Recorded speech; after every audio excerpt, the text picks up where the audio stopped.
Thinking about turning a shed into a home? Let me tell you what folks won't say out loud. Because listen, social media will have you think that you can grab a $6,000 shed, slap down a couple of rugs, toss in a mini fridge, and boom, you're living the tiny home dream. But here's the truth. What you don't know about shed conversions can cost you more time, money, and stress than the shed itself. And if you're not careful, you might build something beautiful that you can't legally live in. Stick with me, because I'm going to walk you through the real deal, from zoning to moisture to mindset, plus the mistakes that I made so you don't have to. Hey y'all, I'm Kevin. This is AskPawPaw. Around here we talk honest, simple living, tiny homes, shed conversions, building slowly and stretching every dollar as far as it'll go. And I love a good shed conversion, but I also know how many folks jump into it blind. So today we're breaking down what's legal, what actually is required to make it safe, what surprises people emotionally, and the real mistakes that you must avoid if you're thinking about doing this in 2026. Let's start with the part nobody wants to talk about: zoning, permits, and occupancy codes. These three little words are the difference between a peaceful, affordable tiny life and a county inspector showing up and saying, hey, this is beautiful, but guess what? You can't live in it. And listen, that moment will rip the wind right out of your sails. I've seen folks spend their last bit of savings on spray foam, butcher block, shiplap, and a farmhouse sink only to learn that none of it matters if the land and the laws don't agree. You don't want that heartache. You don't want fines, eviction orders, or being forced to remove your home. And you dang sure don't want to fight your county. Trust me, you will not win. So how do you avoid swimming upstream against a whole local government? You start by being informed. You start by asking the right questions. You start by knowing the rules before you build. Here are the three big questions that you must ask your county. Not your neighbor, not the shed salesman, not a Facebook group, but your actual county office. Okay, ask them, what's this land zoned for? This right here is where most people get blindsided. Your land might be agricultural, residential, rural, residential, multi-use, unrestricted, which is rare, like unicorn level rare, or something else entirely. And each one has different rules about accessory structures, secondary homes, minimum square footage, or whether tiny homes are even allowed at all. Some zones don't allow an accessory dwelling unit. Some require a minimum of 800 or 1,000 square feet. Some require a septic permit before you even think about living there. Just because the land looks rural doesn't mean that the rules are rural. The second question you should ask is, can I live in a shed? Not can I put a shed on the property. Almost always the answer to that is going to be yes. But the real question is, can I legally occupy it as a dwelling?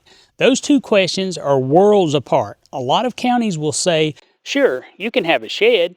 Sure, you can wire it for power. Hey, guess what? You can even insulate it. But living in it, sleeping in it, calling it your home, that often falls under a completely different category in the law. A shed is a utility structure, not a dwelling. And until your county says that you can occupy it, you cannot legally live in one, no matter how nice it is. And finally, the third question you should ask is, what code do I have to build to? Here's where folks get tripped up, worse than anywhere else. Most counties follow one or part of two codes, either the IRC, International Residential Code, or the IBC, which is the International Building Code. These are the same codes used for real houses, and they cover everything from insulation thickness to window egress to electrical requirements, even stair design. And here's the kicker: sheds from dealer lots are built to none of those codes. They are not houses. They are not engineered as dwellings. They are not built to the standards that inspectors look for. Again, that doesn't mean that you can't convert one. It just means you may need to reinforce it. You may need to get engineering approvals. You may need specific insulation and ventilation. You may need to show plans or pass inspections. You may need to prove that it's permanently installed. You may even need to meet foundation requirements. A lot of rural folks assume that nobody cares until they do. And here's the part that people don't think about. When the county steps in, they don't start with a warning. They start with questions, and those questions usually cost money. By the time that you're standing there with an inspector or they're on your property, it's too late to go backwards cheaply. You're either ripping things out, redoing work, or approving things that you never planned for. So before you ever pick up a hammer, you need to understand what your county really wants to know. When you call, they're trying to answer, is this structure safe for someone to live in? Does it meet minimum standards for human occupancy? And is it connected to approved utilities? They want to know, does it have proper sanitation? Is it permanent or temporary? Will it impact the property taxes? And does it change what this land is legally used for? They're not trying to ruin your dream, okay? Even though it may feel like it. They're just enforcing the rules that they've been given. And listen, I'm going to save you a whole lot of headache, okay? Don't rely on what Facebook groups say. Don't rely on what the salesman at the shed lot says. Call your county. Every county is different. Every inspector is different. Every zoning map is different. Some places are strict. Some are flexible. Some don't care at all. But you need to know the rules for your land, your county, and your build, because once you know the legal path, then everything else becomes much easier. All right, now let's talk about the part that gets most folks financially stuck when they start dreaming about a shed-to-home conversion. Because a shed conversion is not just tossing in a bed and a window AC and calling it home. It's not a Pinterest project. It's not a weekend makeover. When you convert a shed, you're basically building a tiny home inside of a shell. And if you don't understand what that really means, you can waste a whole lot of time and money fixing problems that you never saw coming. Let me walk you through the real build challenges nobody talks about. The very first thing that people overlook is the foundation. And I'm just going to say it plainly, the foundation matters more than the shed. If that shed isn't level, up high, and protected from water, you're going to fight moisture, mold, soft spots, sagging floors, and all of that for the rest of your life. Whether you're using concrete pads, runners, posts, or any of those methods, it doesn't matter nearly as much as this. Get it level, get it stable, and don't let it be in standing water, because a shell is only as good as what it's sitting on. The next thing that people underestimate by a mile is moisture. Moisture is the silent killer of shed conversions. A shed isn't built like a house. It's not designed to trap heat, manage humidity, or deal with people breathing, cooking, and showering inside of it. So you've got to think about vapor barriers and insulation that can actually breathe, and how you're going to heat and cool the space, and how the air is going to circulate so that you don't get condensation inside your walls. Moisture is sneaky. If you don't deal with it and deal with it up front, it'll ruin a shed conversion from the inside out, usually before you even realize what's happening. Then there's the electrical side of things. And look, I know people online who run an orange extension cord through a window and they call it good.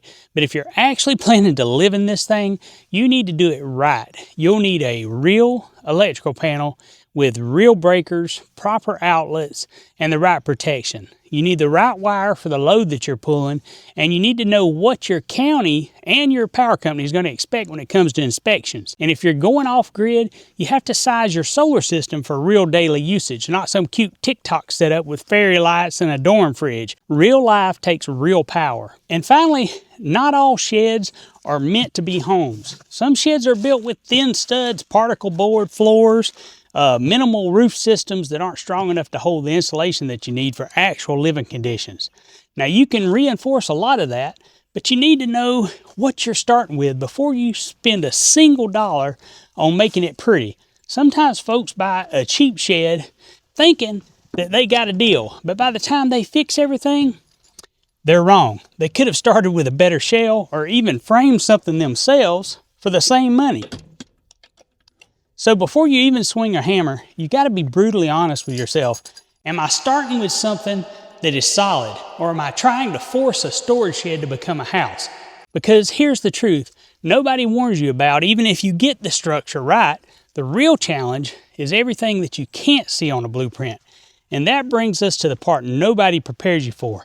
The part that catches every single DIY builder off guard. The part that'll sneak up on you faster than any inspection, any tool, or any material shortage. A shed conversion will test your patience. Not just a little bit. It'll test the part of you that wants things done now. It'll test the part of you that's tired after work. It'll test the part of you that second guesses whether you even know what you're doing. It's slow, it's messy, it's a whole lot of learning the hard way. You'll measure something wrong, fix it, and then fix it again, and then fix the fix that you just fixed. You'll get halfway through a weekend project, feeling good, and then here comes a surprise thunderstorm that washes out everything that you just set up, and you'll save up money for materials, and then the heater at home goes out, or the car needs new tires, or your kids need school clothes. And meanwhile, you're watching folks on YouTube who built their entire tiny home in 6 weeks flat with perfect weather, perfect tools, and apparently no bills and no job to go to.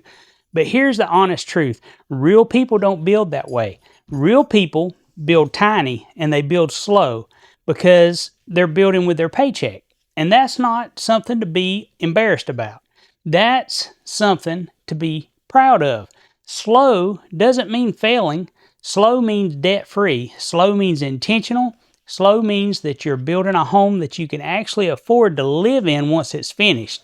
And if you can embrace that pace, that patience, something changes. A shed conversion stops being a pile of lumber and insulation, and it becomes one of the most meaningful, rewarding projects of your life. Because you're not just building walls, you're building your confidence and you're building your skills.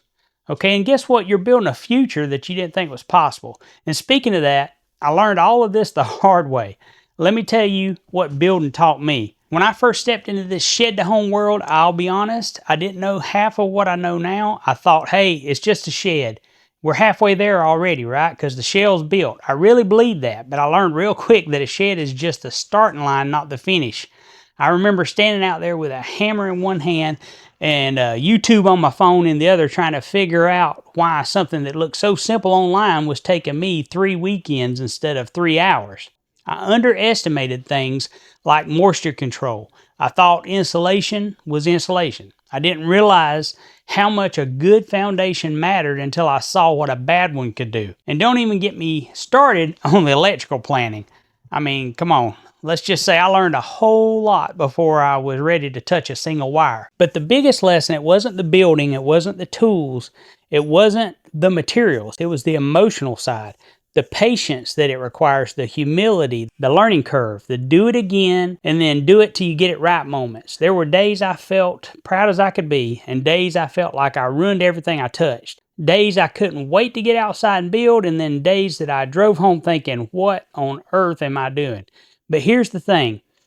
Every mistake taught me something. Every slow step built confidence. Every setback made the next step easier, and every single piece of progress, no matter how small, reminded me why this matters. Because at the end of the day, I wasn't just building walls, I was building options for my family. I was building a home that we could actually afford, and I was hopefully building a future that didn't depend on debt and banks or anybody else's approval. And if you're thinking about building your own shed home, I want you to skip as many of the painful lessons as possible. So if you're standing at that crossroads right now, wondering whether a shed conversion is worth it, wondering if you can do it, wondering if you'll make the same mistakes I did, I don't want you walking into this blind. I want you to build with confidence. I want you to build something that you can be proud of without wasting your money or your time. So here's what I'd recommend next.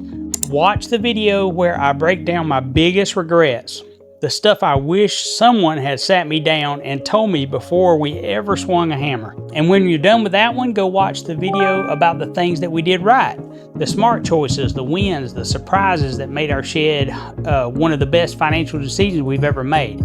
Those two videos, one regret, one win, are the perfect bookends to this one. This video sits right in the middle. All right, y'all.